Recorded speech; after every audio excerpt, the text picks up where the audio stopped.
Hey YouTube, just watched Dark Ages video about roleplay versus rolling play, and I gotta say I agree with the man.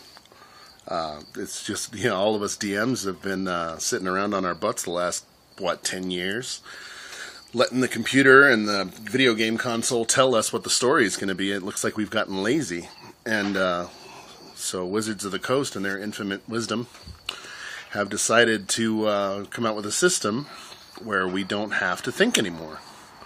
And I don't think we've got to roll it that way. I mean, if you really look at it, they're doing the same thing they did to us 30 years ago. They gave us a system and said, go play, go have fun. So we did, and we had a lot of fun. Sometimes a little too much fun. And I wrote this out just as a kind of an example.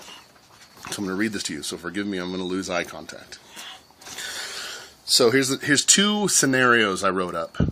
One being pure role play, one being me thinking through the rules. So Andrus, the level 2 half-elven cleric, enters a reception hall. He moves 6 spaces into the room, as is allowed to his race class combination for his level. His passive perception score is only a 13, so his dungeon master decides that he would not see the runes to the entryway floor. He steps directly on them, activating a trap in the room, beginning an encounter with him at the disadvantage. A fireball launches itself from the fireplace and begins to move around the room in a random direction determined by the DM's dice roll. The ball moves 8 spaces in any direction, hitting any player or creature in its path for 2d8 plus 1 damage.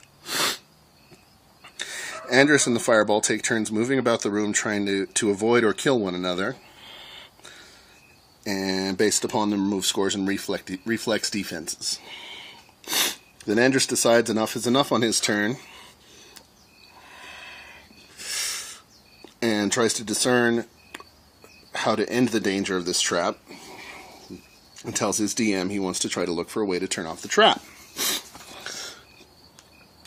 His DM tells him that he needs to make a history, dungeoneering, or insight check with a DC of 13, and Andrus, who is trained in history, rolls his D20. With a roll of D8 plus his history skill of 7 makes his sum a 15. Success. So his DM then tells him that he notices a mechanism at the other end of the room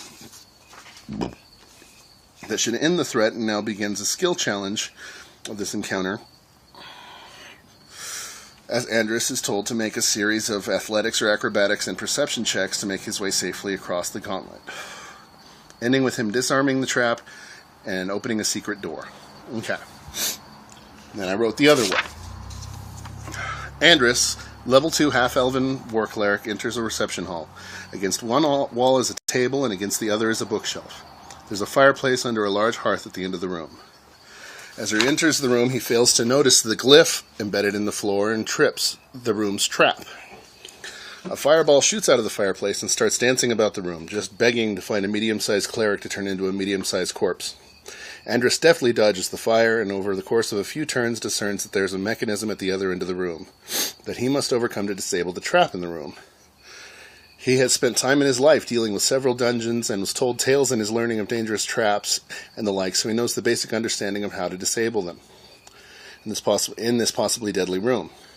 Then he decides to make his way carefully across the room and turns off the trap. The fireball fizzles, the fireplace opens, revealing a hidden passage under the hearth. Now that's the same story. It's the exact same story. The only difference is one was told in a purely storytelling mode, where the other was taken into account of a lot of rules.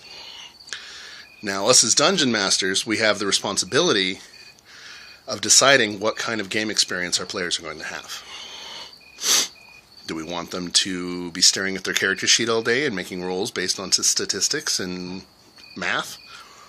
Well, in some cases, you're going to have to do that. My last session, I indeed had an 11-year-old at the table that may not have the wherewithal or the knowledge to think of, I'm going to Jackie Chan over the table and look for a switch. No, he probably would have thought, I'm just going to hit the fireball or eat it. Who knows? He's crazy.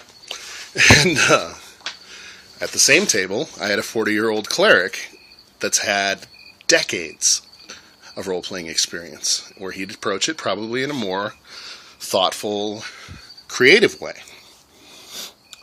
But at the end of the day, the fun of the game comes from our imagination. And it's our job as the referee, as the GM, as the dungeon master, to draw that creativity and imagination out of our players.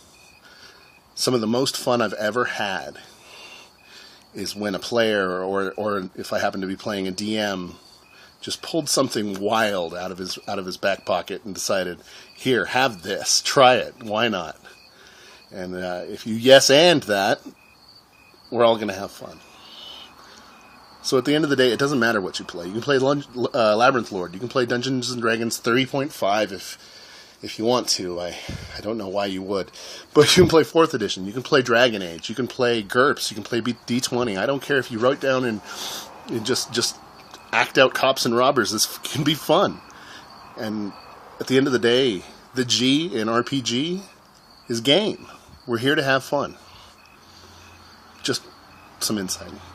Thanks, guys. Good night.